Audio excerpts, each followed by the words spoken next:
আসসালামু আলাইকুম। আমি এই মুহূর্তে ব্যাংকক থেকে কুয়ালালামপুর যাচ্ছি। আমি আসছি ঢাকা থেকে, আসছি ব্যাংকক থেকে আবার কুয়ালালামপুর। তো একটা মজার ব্যাপার হলো, কালকে রাত্রি 12টার দিকে আমরা ঢাকা থেকে রওনা হয়েছি। 12টার দিকে লাউঞ্জে খাওয়া দাওয়া করে থাই এয়ারলাইন্সে উঠলাম। 2 ঘন্টা লাগলো ব্যাংককে আসতে। সেখানে খাওয়া দাওয়া করলাম। আবার ব্যাংককে নামার পরে মোটামুটি 2.5 ঘন্টার মতো ট্রানজিট ছিল। সেই ট্রানজিট সকালে নাস্তা করে আবার বের হয়েছি। এখন ব্যাংকক থেকে যাচ্ছি হলো কুয়ালালামপুর। তো এইখানেও একই অবস্থা। এখন আমি আর বড় ভাই, সে তো প্রচণ্ড টায়ার্ড। খাবার কি করব না করবো বুঝতেছি না, দুজনেরই একই অবস্থা।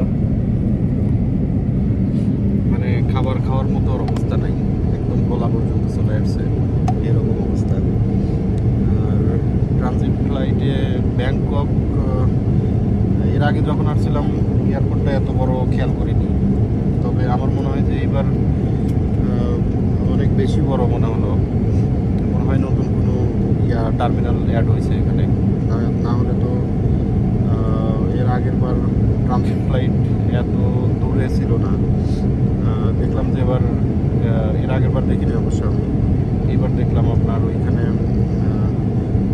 কি বলে এটার মনোরেল টাইপের ব্যাংকক এয়ারপোর্টে, সুবর্ণভূমি এয়ারপোর্টে আছে।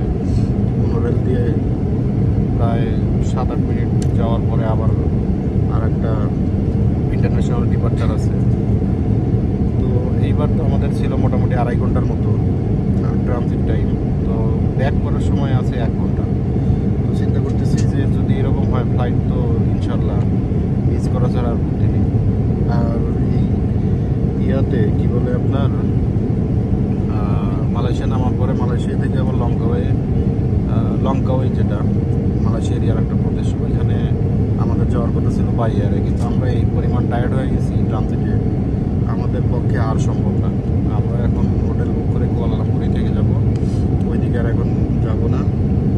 এই ট্রানজিট ফ্লাইটে মালয়েশিয়া এবার খুব বোরিং হয়ে গেছি আমরা।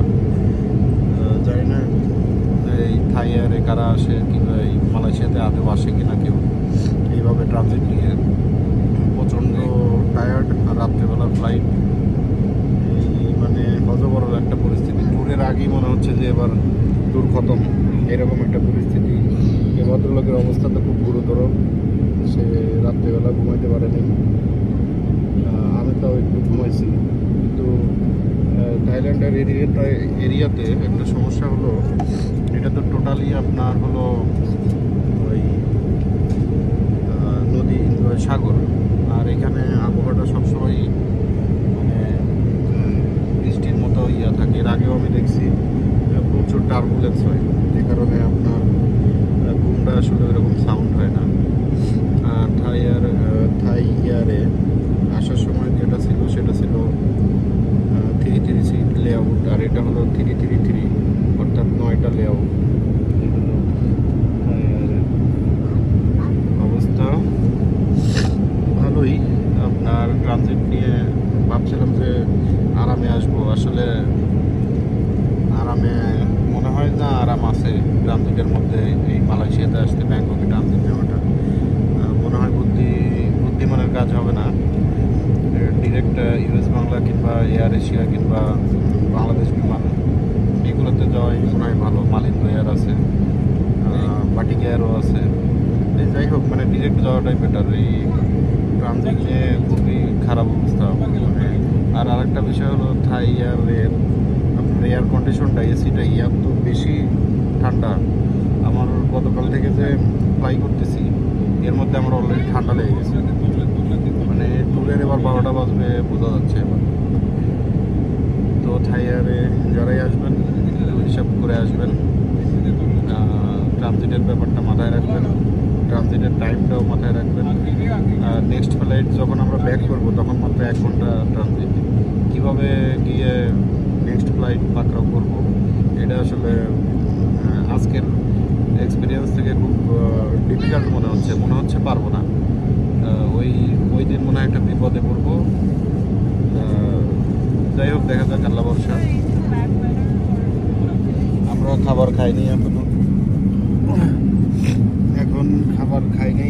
উনি এসে খাবার চাচ্ছে, আমার ভিডিও করা দেখে উনি ভাগছে।